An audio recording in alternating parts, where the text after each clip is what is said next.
All right, let's get right into this real quick. So, what is this video about? Well, this video is about the $2,000 tariff stimulus. What are tariffs? Well, they're kind of like a tax on countries bringing products into this country. And that's what the whole hubbub is about. The Supreme Court is literally deciding whether or not Trump has the ability to decide how much of a tariff gets applied to different nations. Because at the end of the day, taxation is technically supposed to be handled by Congress and not the president. Let's go through the elements of what will be required of what we know so far in order to receive the $2,000 tariff stimulus. Then let's go through a timeline of quotes that specifically shows you where the administration is currently at. And then let's look at the legal problems that Trump's tariffs are facing with the Supreme Court. Now, just in the very beginning of this, I want to point something out. If you don't like and subscribe or hype the video, it doesn't have a chance to get to more people. And I'm asking you right up front to like the video, hype the video, because I'm seeing a lot of things on ABC, MSNBC, and Fox News that are just downright incorrect about what's going on. I understand that the legacy media channels are owned by billionaires. I understand that they have a direction that they'd like you to go. We're not going to do that today. What we're going to do is literally just focus on what the actual facts are. And then you have to use your brain to figure out where you stand on this. I'm not going left. I'm not going right. I'm going to give you the middle. So I hope you enjoy it. Let's get right to it. First thing is element one, this stimulus check will likely only be paid to US citizens, not legal residents, not green card status, but likely to just US citizens. That's because Trump has leaned towards that in the past when he's talked about essentially creating a check for the middle and low income US citizens. Non-citizens, undocumented immigrants, green card holders, temporary visa holders are likely to be excluded. Additionally, there may be an expectation that you have to prove that you have a social security number, a social security card, and there might be a certain amount of time to how long you have been a citizen in this country if you achieve that full citizenship, if there is some sort of regulatory requirement onto how much naturalization you actually have to have. Now, at the end of the day, Trump is trying to basically bolster his main voting group. This does not include the super rich. This does not include the super poor. He's likely going to focus on those individuals that are poor but still working and paying taxes, and the middle class who are working and paying taxes. So element one, US citizenship is likely a very important requirement. Number two, we expect that the income thresholds may be for middle and low income individuals. Now, they've already stated specifically that there will be checks for individuals, which then breaks it up into multiple categories. We know that if it's for individuals, we likely can expect that each individual who is eligible will get a check. And there might be a breakdown for families of different sizes because that's usually how they break them down in the actual legal language that they create.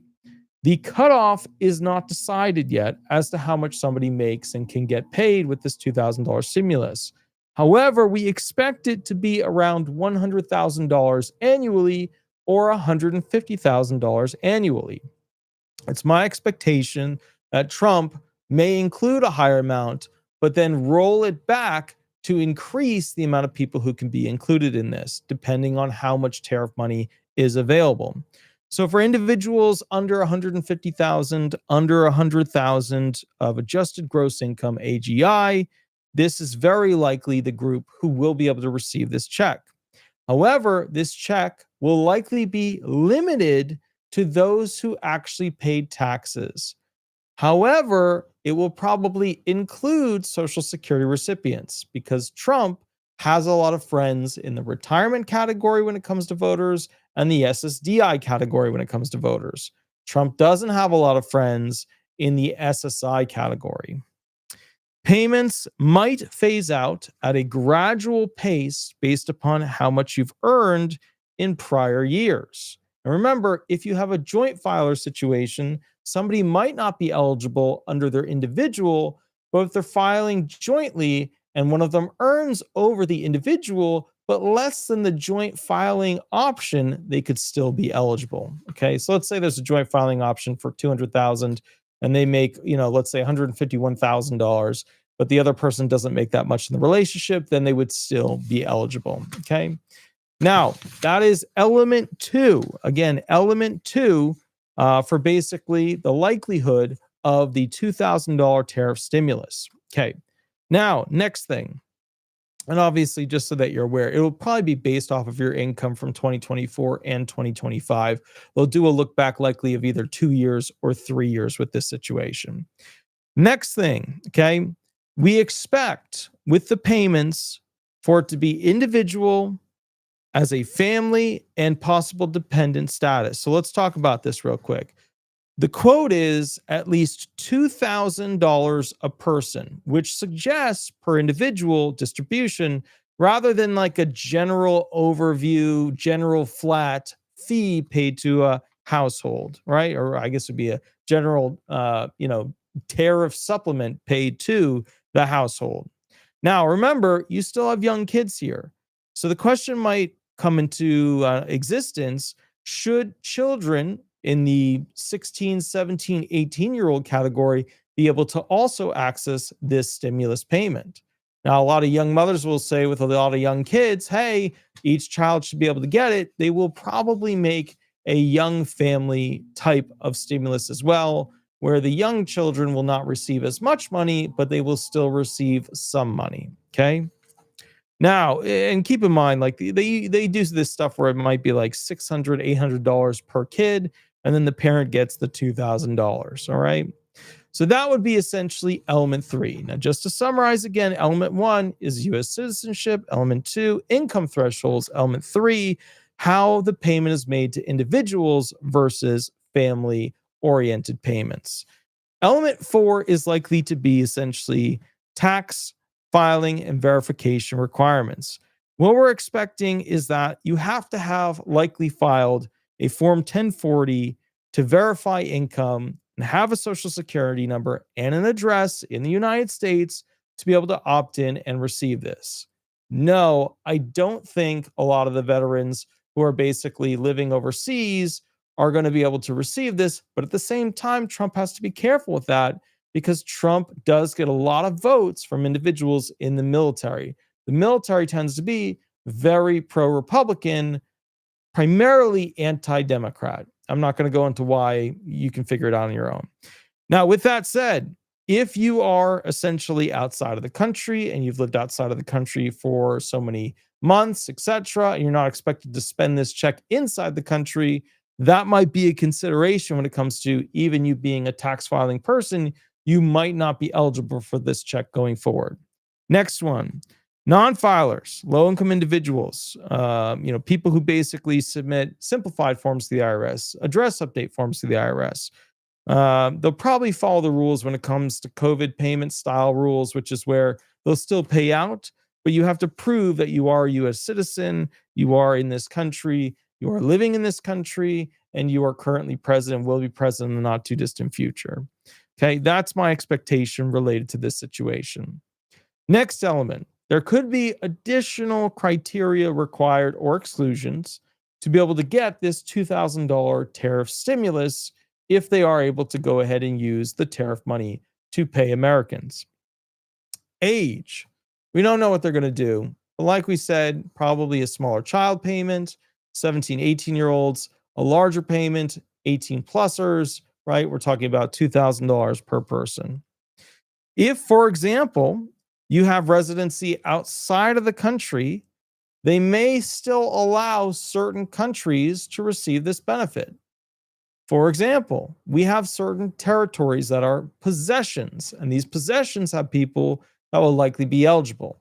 But when you go outside of those possessions and people live somewhere else, it's going to get dicey as to whether or not those individuals will be able to go ahead and receive the Trump stimulus. Okay. Now, with that said, to be clear, as this moves forward, we need to look at essentially what statements have been made by these different administrative people throughout 2025, because, obviously Trump took office 2025, and we need to figure out what's going on, what people have said, and where we're at right now. So let's go through real quick. February of 2025. Okay. Here's the deal. There was a summit in Miami. President Trump, Elon, they were there. They discussed a $5,000 Doge dividend. Okay. They were thinking about giving, and this is a quote from Trump, 20% back to the American citizens and 20% down to pay back debt because the numbers are incredible, comma, Elon. So the problem that they ran into is that they did not find enough fraud with their initial reviews. Now, to be fair, the reviews keep turning up more and more and more fraud. Medicare, chief among it, there was a ton of fraud in the Medicare arena, billions upon billions of dollars worth of fraud. Also, remember, I don't do Medicare questions and stuff like that. If you have Medicare questions, you want to do a tune-up on your Medicare Advantage plan, make sure you give Chapter a call, 339-226-6287. Again, 339-226-6287. Let's go to July now. So we're not in February anymore. Now we're in July. July 2025, Senator Josh Hawley introduced the American Worker Rebate Act of 2025. It was around July 28th, 29th, proposing that at least $600 per adult independent child, up to $2,400 for a family of four, would be funded by tariff revenue, would basically be used to help Americans get out of Bidenomics-based Biden-era policies. Quote, he said, Americans deserve a tax rebate after 4 years of Biden policies that have devastated families' savings and livelihoods.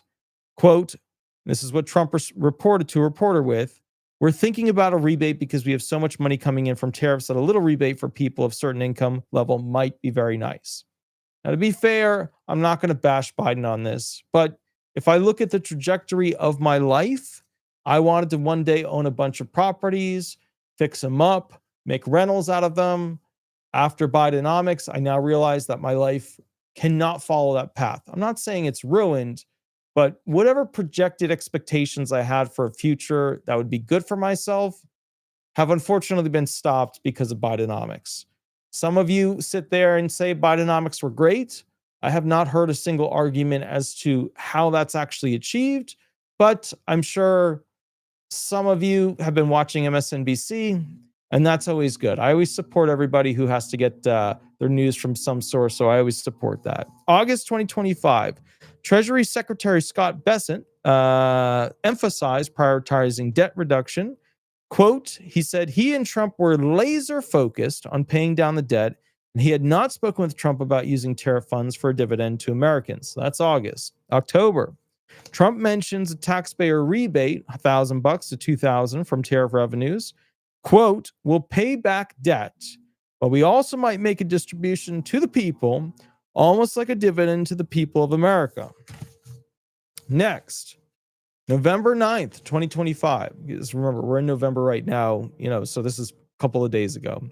Trump posted on Truth Social defending tariffs. Quote, this is about what was going on with the Supreme Court. Quote, people that are against tariffs are fools. We are now the richest, most respected country in the world with almost no inflation and a record stock market price. 401ks are highest ever. We are taking in trillions of dollars and will soon begin paying down our enormous debt of $37 trillion, which is now at 38. Record investment in the USA, plants and factories going up all over the place, a dividend of at least $2,000 a person, not including high-income people, will be paid to everyone. Obviously, everyone's been a little bit limited, but we'll keep reading. November 10th, 2025, the next day. Okay, so literally a couple of days ago. Trump follows up on Truth Social, quote, a dividend of at least $2,000 a person, not including high-income people, will be paid to everyone. All monies left over from the $2,000 payments will be used to substantially pay down national debt. Bessent commented in an ABC interview that dividends could come in lots of forms, such as tax cuts, overtime, Social Security, no tax on tips, and he had not yet discussed basically what all the options were with Trump. November 12th, literally like 2 days ago. White House Press Secretary Caroline Leavitt affirmed during a briefing that Trump remains committed to the $2,000 tariff rebate for low and middle income Americans. Economic advisors exploring options. They have no timeline yet. Quote, the president made it clear he wants to make it happen. When we have an update, we'll provide one. November 2025, ongoing as of literally today.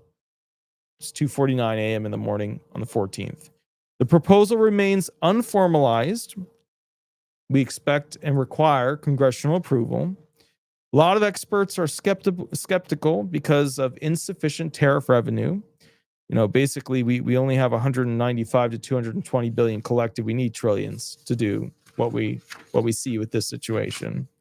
As a result, we think that they believe that phase outs could start at 75K, 85K, 100K, 150K, things like that. Okay. Now, what is the problem with the Supreme Court of the United States stopping Trump from using tariffs going forward? So the Supreme Court is reviewing essentially a bunch of challenges, a bunch of lawsuits that were consolidated, that were brought against President Trump's use of the International Emergency Economic Powers Act. This is important. So if you're going to write something down, it's the International Emergency Economic Powers Act, the IEEPA. So here's the deal.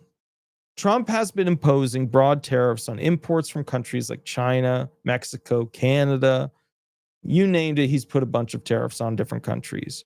And he's made basically declarations of national emergencies related to trade deficits, fentanyl trafficking, national security, and all kinds of financial and economic, and also just, getting products across the seas, threats that are occurring. We know that there were oral arguments on November 5th.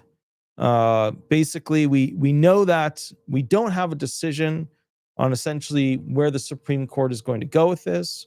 We know that the Democrat-based Supreme Court justices, even though we're supposed to say they're neutral, are saying that Trump should not have the power to do these tariffs because he essentially needs Congress's approval to do taxation. The Republican Supreme Court justices are saying the International Emergency Economic Powers Act gives Trump a wide and broad stance when doing international agreements. Now, for many of you who don't know, Trump has very limited power with what he can do in the country with executive orders. But when it comes to doing things outside of the country with executive agreements, there's not a lot of law that limits him.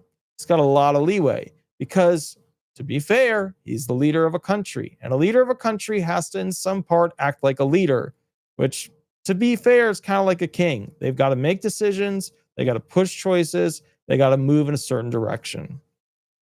All right, so here's basically the deal. The IEEPA was a 1977 law that was enacted to curb executive overreach after Watergate and Vietnam, authorizes the president to impose tariffs as a means to regulate, quote, regulate importation or exportation of goods during a declared national emergency stemming from an unusual and extraordinary threat abroad to the U.S. national security, foreign policy, or the economy.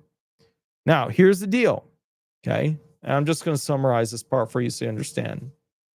America, especially during Biden's presidency, lost a lot of its footing with the international crowd for having other countries buy our currency, reserve currency.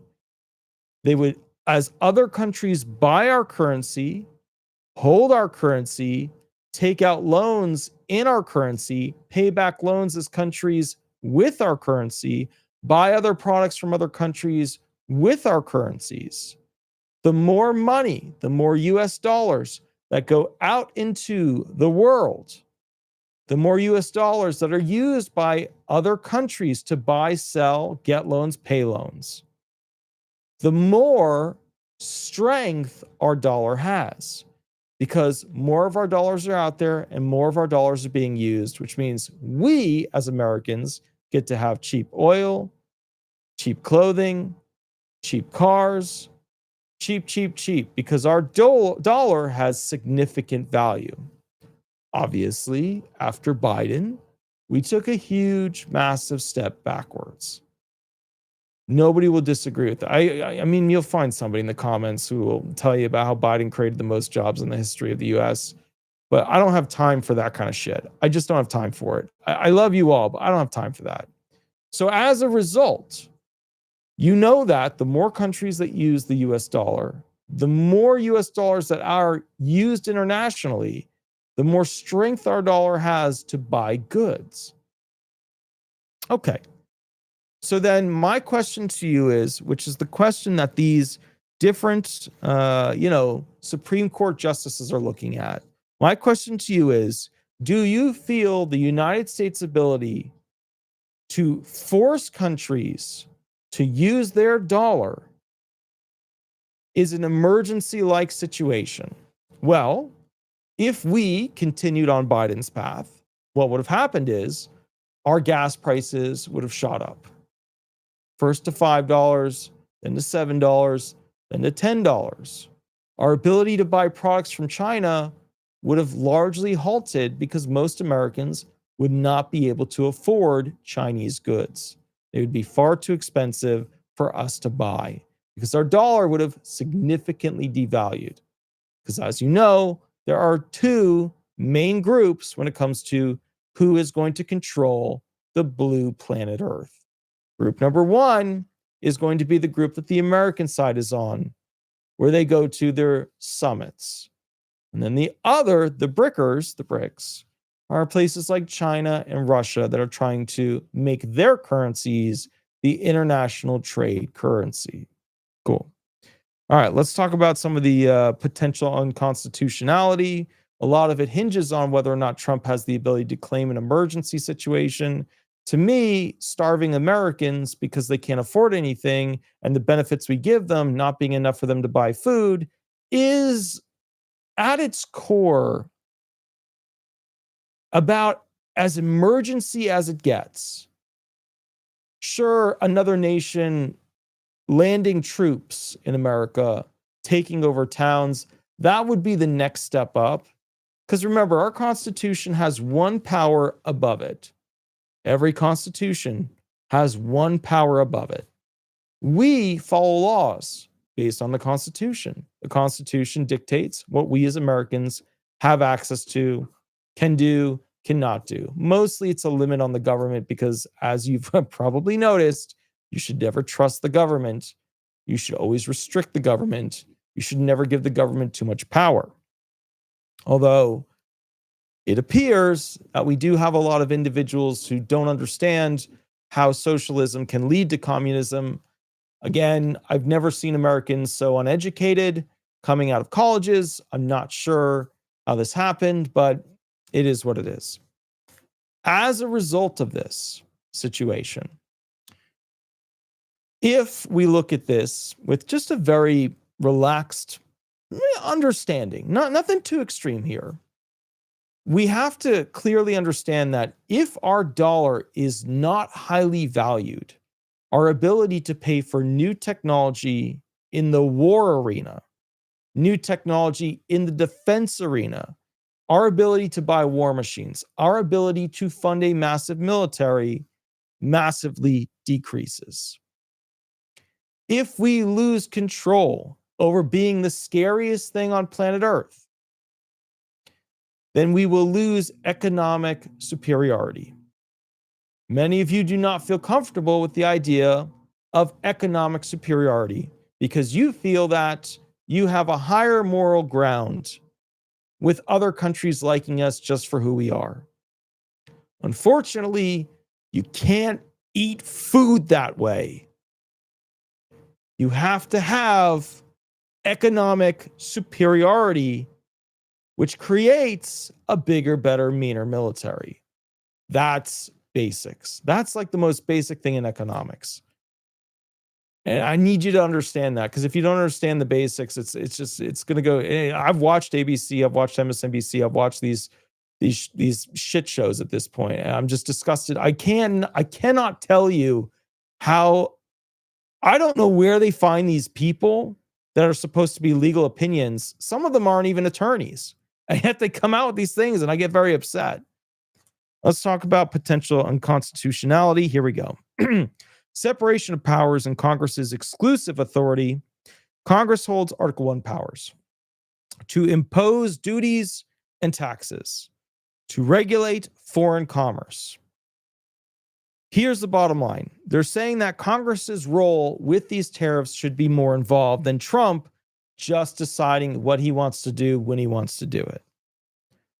I am leaning towards a disagreement with that because the problem is by the time Congress decides anything, Exhibit A, the government being shut down for the longest time in American history, by the time they decide anything, we have failed international policy. Okay, is what it is. Okay. Non-delegation doctrine, revived in recent rulings, is starting to come out again in the legal courses. That's where it requires Congress to provide an intelligible principle for delegated powers.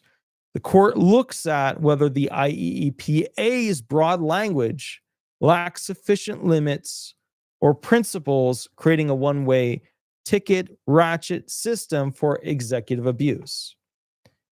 So here's the thing. These acts that are brought out, they're always limited. They don't give tons of elemental requirements that the executive or Congress or some other agency have to actually follow. That's all shit we make up down the line. So right now, the Democrat-based Supreme Court justices are trying to say that Trump should not have access to the power to use tariffs as he has, because the rule that came out wasn't specific enough. It didn't have enough specificity in how he should be limited from using it. Okay, that's fine. Lone Star Robin, thank you for the appreciation. Thank you for joining the membership. That's absolutely awesome. Very, very cool. Next thing, there's the major questions doctrine applied. In the West Virginia versus the EPA case, requires clear congressional statements for policies with vast economic political significance. So what they're looking at is these tariffs are basically a tax. And to be fair, these taxes should, under the major question doctrine, have, Congress put a bunch of limits on what the president can do. Who's going to pass it? When are they going to pass it? The Republicans have the House and the Senate. So the Supreme Court could rule that Congress has to do something. They ain't going to do anything because they have the House and the Senate. Next, we get to the final legal question, judicial review of emergencies. The court is assessing the difference, basically between how we define a presidential emergency declaration, whether trade deficits qualify as like an unusual threat, whether or not this is a situation where it's an emergency. Well, seeing how the food stamp situation was created by the Republicans and Democrats and not a hurricane, and we said that was an emergency because that's what it is. You got a bunch of poor people who can't eat. That's an emergency. I think, to be fair, the decisions made yesterday should be good enough to guide us on the inability of America to afford food in the military at its current levels would be an emergency. So, now that we've gone through all of this, I hope you understand why these $2,000 tariffs are important.